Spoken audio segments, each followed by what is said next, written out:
जय गुरु। Welcome to spiritual tablet. और मेरा नाम है अरुण। हम सब अपनी लाइफ के डिफरेंट एरियाज़ में डिफरेंट स्ट्रगल्स करते हैं। कई बार तो इतनी सारी चीज़ें हो जाती हैं कि गिव अप करने का मन करता है।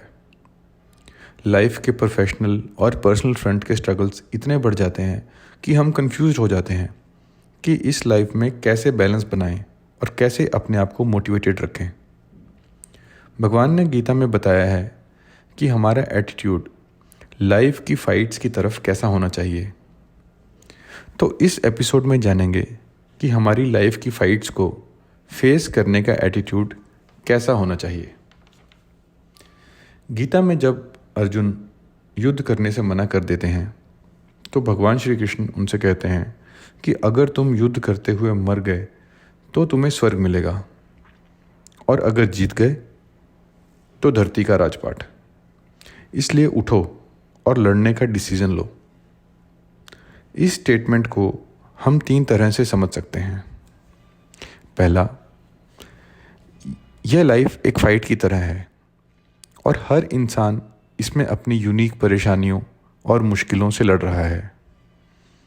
कई बार हम इन प्रॉब्लम्स को सॉल्व कर पाते हैं और कई बार इनसे हार भी जाते हैं। गीता कहती है कि जो इंसान इनसे लड़ने के लिए अपना बेस्ट देता है, अगर वह हार भी जाता है तो इसमें उसका फ़ायदा ही है, क्योंकि यह हार उसको स्ट्रांग बनाती है।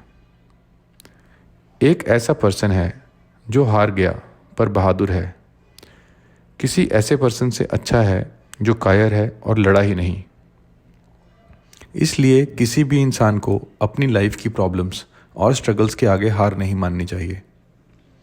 चाहे सिचुएशन कुछ भी हो, स्ट्रगल कभी नहीं रुकना चाहिए।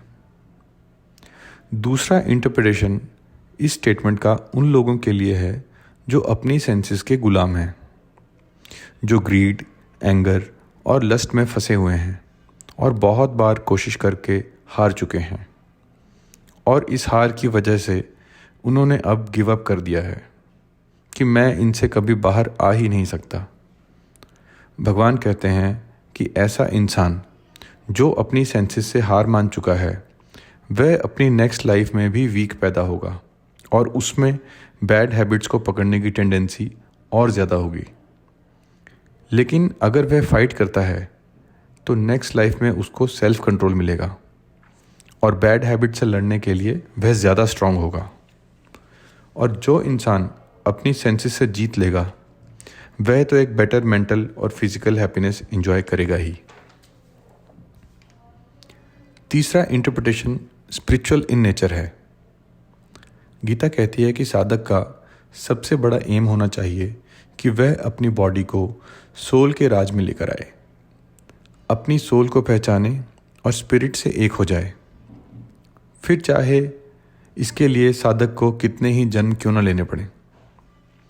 गुरुजी कहते हैं कि कई इंसान चाहे फिजिकली, मेंटली और स्पिरिचुअली कितना भी वीक क्यों ना हो, उसको अपनी इच्छा शक्ति के साथ फाइट करना ही चाहिए और एक ना एक दिन उसको विक्ट्री ज़रूर मिलेगी।